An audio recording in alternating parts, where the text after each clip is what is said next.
I was in the middle of an important project and my Arch Linux system completely broke down. Yeah, again. Arch Linux is an amazing operating system. The AUR is legendary, the control is unmatched. But here's the thing, I couldn't afford to babysit my operating system anymore. This was the moment I realized something. Maybe Arch Linux is not for people with mission critical work. I know this might make some of you angry, but there it is. I said it. I needed something stable, and at the same time, this project demanded that I have the latest packages. So I switched to Fedora, and I've been using Fedora for a while, and this experience has taught me something important about choosing the right distro for the right situation. And the difference between Arch Linux and Fedora is night and day. In this video, I'm breaking down the real differences between Arch and Fedora, not just the technical specs, the AUR, the COPR, Flatpak, the package managers, the philosophies, the day-to-day experience, what I miss about Arch, what I don't miss, and whether I'll ever go back. Let's jump right in. Alright, let me be completely honest with you here. I didn't leave Arch because it's a bad distro, because it's not. Arch is phenomenal. I left because I couldn't afford to babysit my operating system anymore. Here's what happened. I'm currently working on a huge project with a 90-day deadline and I'm already behind. Lots of screen recordings, lots of screenshots, lots of media work, and in the very first week itself, my media encoding workflow shell script broke after an update. Yeah, I fixed it. Took me a couple of hours of tweaking scripts and troubleshooting, but that's exactly the problem. During this project, I need them to just work. I need my tools to be boring. And with Arch, I realized that instead of putting all my energy into the project itself, I'd be thinking about the operating system now and then.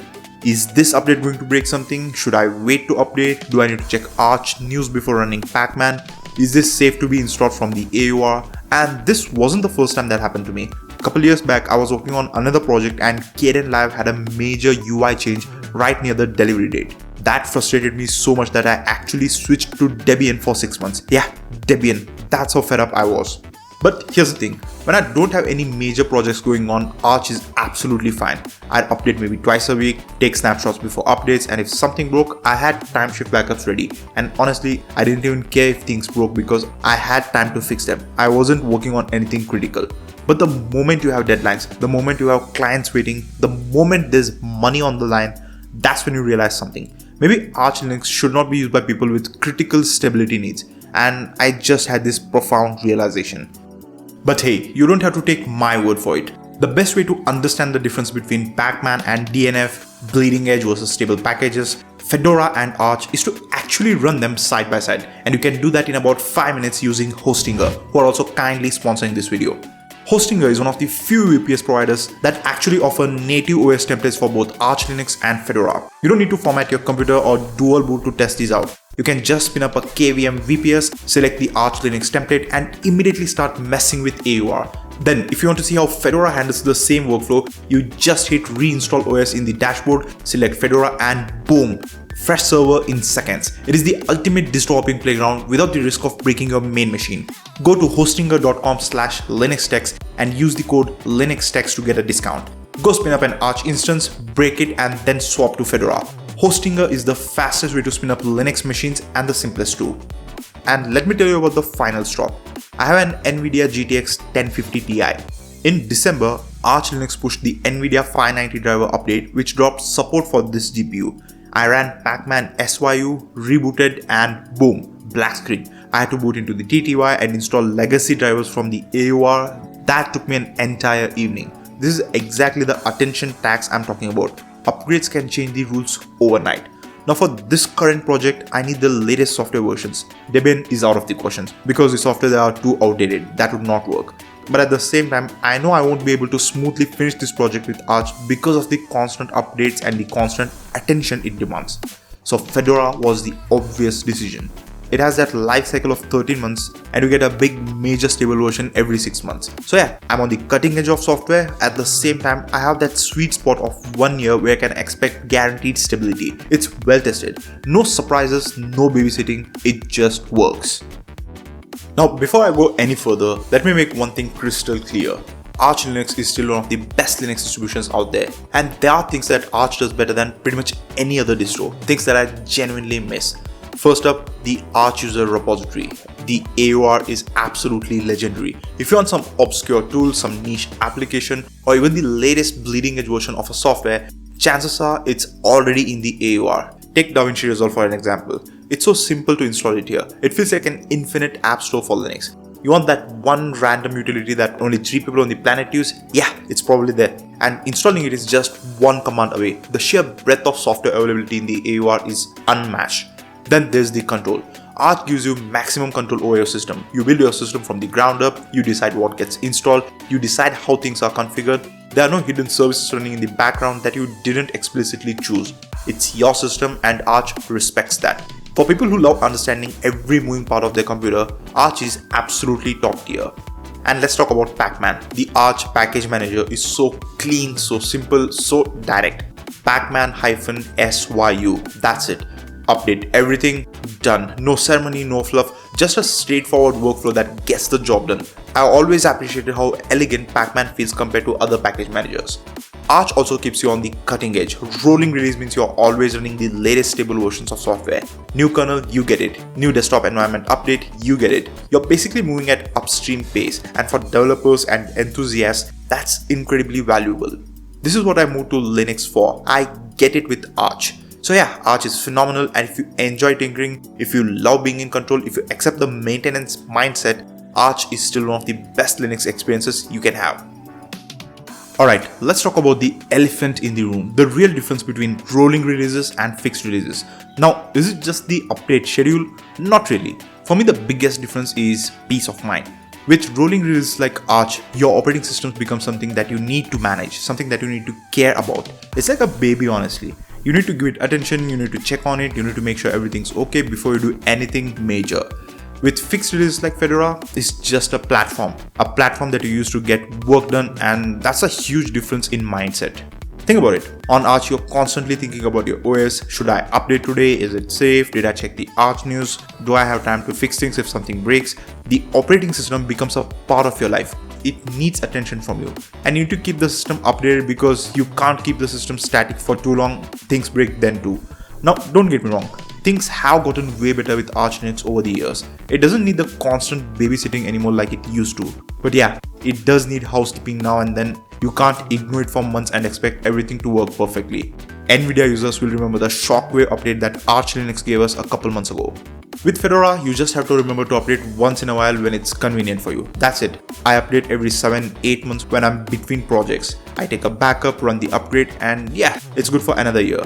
You are in control of when the big changes happen, and this creates a completely different audience for these two types of operating systems. Rolling releases attract people who enjoy tinkering, who like being on the cutting edge, and who don't mind spending time on the system. Fixed releases attract people who need their computer to be a tool, not a hobby. Neither approach is wrong. They're just different philosophies for different needs. And for me right now, with deadlines and projects, Fedora's approach just makes more sense. Now let's talk about the software availability, because this is where things get really interesting. On paper, both Arch and Fedora give you access to tons of software. But the way you get that software, the philosophy behind it, and the day-to-day experience, that's completely different. Both Arch Linux and Fedora Linux have huge official software repositories, and generally Arch Linux has more software in its official repositories. But Fedora provides almost everything you could want, but there is more to it. Let's talk about the elephant in the room, the AUR, the Arch user repositories. This is one big reason to just keep using Arch Linux. The Arch user repository is absolutely magical. I mean, it's one of the best things about Arch Linux. You want some obscure tool or a beta software, it's in the AUR. Over 80,000 packages. Installing them is dead simple. Just use yay or paru, type in the name, hit enter, done.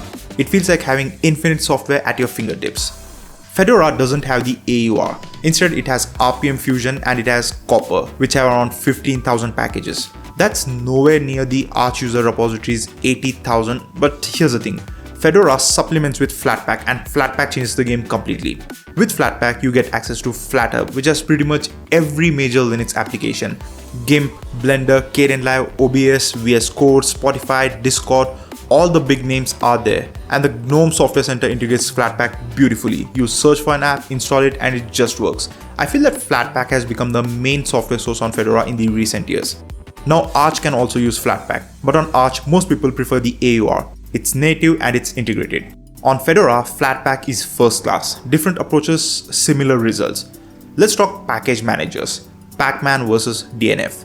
Pacman is legendary. It's fast, simple, elegant. Pacman-SYU. Update everything, done. The syntax is clean, the output is minimal. I absolutely love Pacman. DNF has a reputation. DNF used to be painfully slow.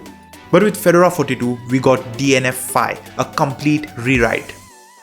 It's significantly faster now. Not as fast as Pacman, but better than before. And DNF has better dependency resolution and handles conflicts more intelligently. Both are top of the line and really mature. Now, the real-world experience. On Arch, my workflow is simple. Check official repositories with Pacman. If it's not there, search the AUR with the A.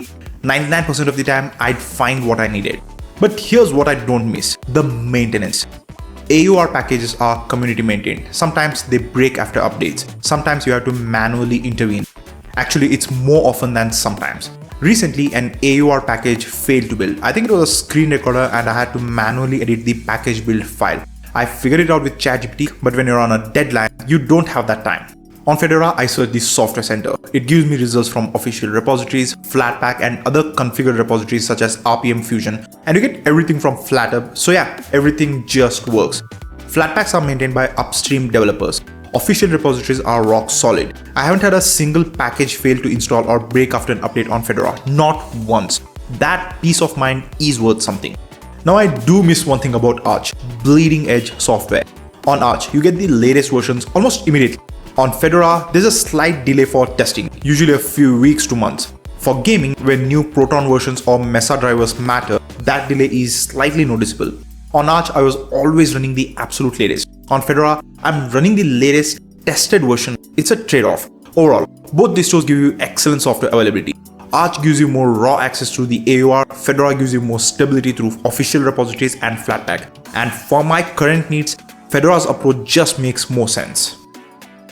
So here's my final verdict after using both the distros extensively. If you're a Linux enthusiast who loves tinkering, who wants to understand every part of your system, who enjoys being on the absolute bleeding edge, Arch is phenomenal. It's one of the best Linux experiences you can have. The AUR is unmatched. Pacman is beautiful. And the control you get, it's incredible. That feeling of connection to your computer, that deep understanding of every moving part, nothing can replace that. But if you need your computer to be a reliable tool for work, if you have deadlines, if you need stability without sacrificing modern software versions, Fedora is the better choice. You get cutting-edge software with a predictable release cycle. You get peace of mind knowing your system won't surprise you mid-project. Now, if you're watching this and you're in a similar situation to me, deadlines, real work to get done, mission critical needs, here's my honest advice.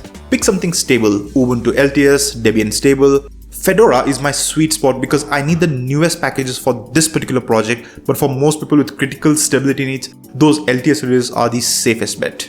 And here's a question you need to ask yourself. What's your tolerance for operating system babysitting?